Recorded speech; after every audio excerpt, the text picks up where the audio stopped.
else because everyone hated Standard Oil. Well, no, they broke up the monopolies and they became Chevron Okay. and ExxonMobil and a whole bunch. Oh, I thought it was because So- the hate they were getting. That was my conception of it. No, it was in the progressive era in the 1900s. They broke up the Rockefeller Okay. monopolies and U.S. Steel, the railways, Yeah, and all yeah, that yeah. stuff because they had too much power consolidation.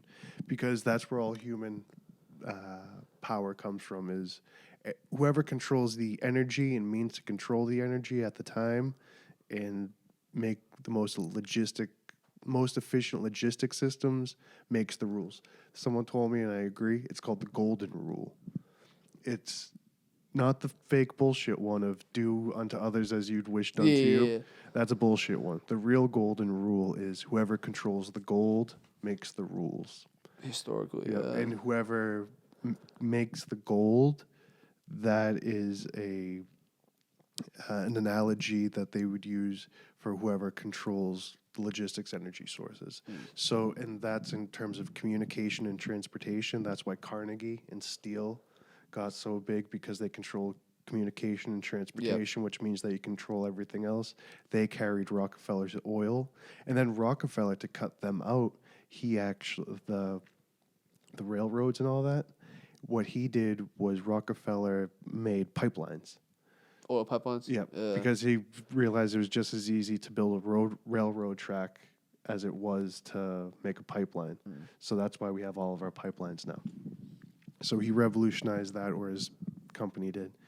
Oh, and the other one is, since we're talking about conversion of energy, it's because we're going to talk about the future of shit.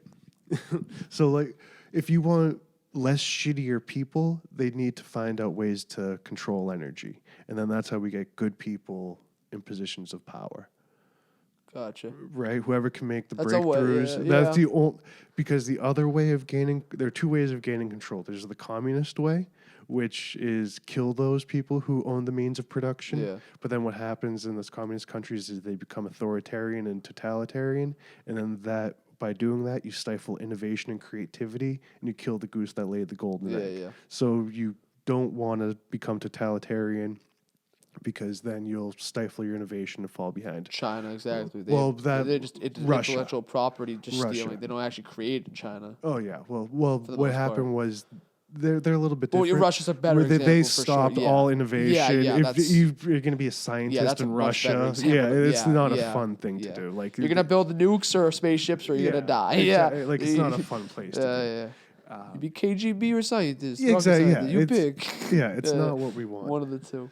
But then, where are we? China, Russia. Oh, innovation. Then the other way to take over a country is with innovation. And that's what Carnegie and Rockefeller did. There were no people murdered in wars, but what they did was use financial leverage to just get all the money, control what the people want. When you control what the people want, which was heating, electricity, and transportation, that was all Rockefeller. He Yeah. brought all those things, and light and all that stuff with oil, coal, railroads. Whoever owned that stuff owns the people, control the people. And that's why they owned our country for so long. You know what I mean? Some might say they still do. But yeah, I know well, what you not mean. even so much them, because if you look at the profits, they always have. But then what happened was the new energy consolidators were the technology companies like IBM. Okay. They started making computers, which helped. IBM became one of the biggest companies in the world because they understood how to control the logistic systems of energy better. They can make all of our communication, all of our computer, all of our business better with technology. So that's why they learned how to use energy more efficiently through technology to become the biggest